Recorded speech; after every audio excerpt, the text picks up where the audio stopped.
Salt TV Omunyo Live.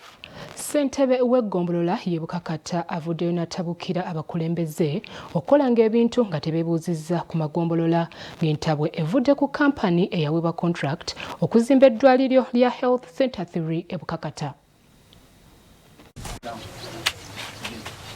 Ssentebe w'eggombolola y'e Bukakata Aloysius Joko avudde mu mbeera n'atabukira abakulembeze ku disitulikiti ng'abanenya okujjanga ku ggombolola ne bakola ebintu nga tebamaze kwebuuza kuba amagombolola. Kino kidiridde okutuuka ku ddwaliro lya Health Center 3 e Bukakata nga waliwo kampuni eyaweebwa okuzimba eddwaliro lino nga ziriko ne kaabuyonjo ezaakazibwako ez'amazzi. Kati nyina bano bensanze bakola abaami abamu mulimu atalina mpisa abasiibuuse mbabuuza bali bukumbuuza mbuuze ggwe.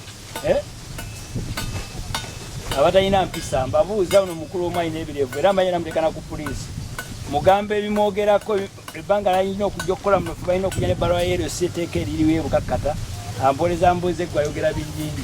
Ono agamba nti kaabuyonjo zibalinawo zibamala kuba nawo waliwo ezaaganibwawo nga wadde teweetaagisa kuteekawo kaabuyonjo ndala ng'ate teri ku mutindo okusinziira nate ku bwetaavu bwe bakyalina mu ggombolola yaabwe. Gye twagaba toyi twazigaba ekasiru ekisuku netugaba n'emitondo netugaba ekisasa naye kati tweyongera otya wali toyi zibazimbye engumu z'olaba ezo nga ne kampuni ezimba tennamala ate gwe n'oteekawo y'amataffaali gano agafaga ag'okwatula ne gabeteeteka. Eyakwasibwa eddimo ery'okulaba nate nga kaabuyonjo eno zizimbibwa agamba nti yaweebwa omulimu guno nga guliko kaabuyonjo naye yalabidde awo ng'ate bali mu kuteekawo kaabuyonjo ndala. Ejjidde mu ngeri gy'erina okujja nga bwe yazze yo sigirinaako kigambo olw'ensonga si yange sina nkivunaanyizibwako kyenvunaanyizibwano kiri kimu gyenzimba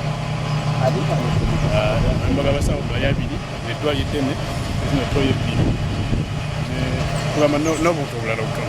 abatuuze bavumiridde enkola eno nga bagamba nti okusinziira ku kitundu kyabwe ng'ate bwe kiri eky'amazzi kaabuyonjo ze zisinga okubabonyaabonya kyokka nga bakwata ku kifo ekimu ne bateekawo kaabuyonjo zonna baba tebayambiddwa naddala ebitundu ebirala.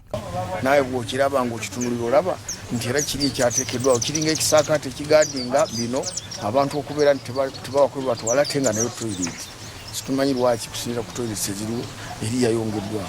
Francis Kimole Sekamwa wa disitulikiti ey'e Masaka saakati ne Andrew Batemyeto Ruchamuzi ono nga ye ssentebe wa disitulikiti ey'e Masaka balina kye boogedde ku nsonga eno. Twalagana ne kaabuyonjo eri ku ddwaliro yakoleddwa bulungi eno yazimbiddwe endala wabbali twagala kwogera ne yinginiya ne ssentebe waffe wabeerewo ekikolebwa kubanga omutindo ogwagwe yakoleddwako gulabika nga si mulungi.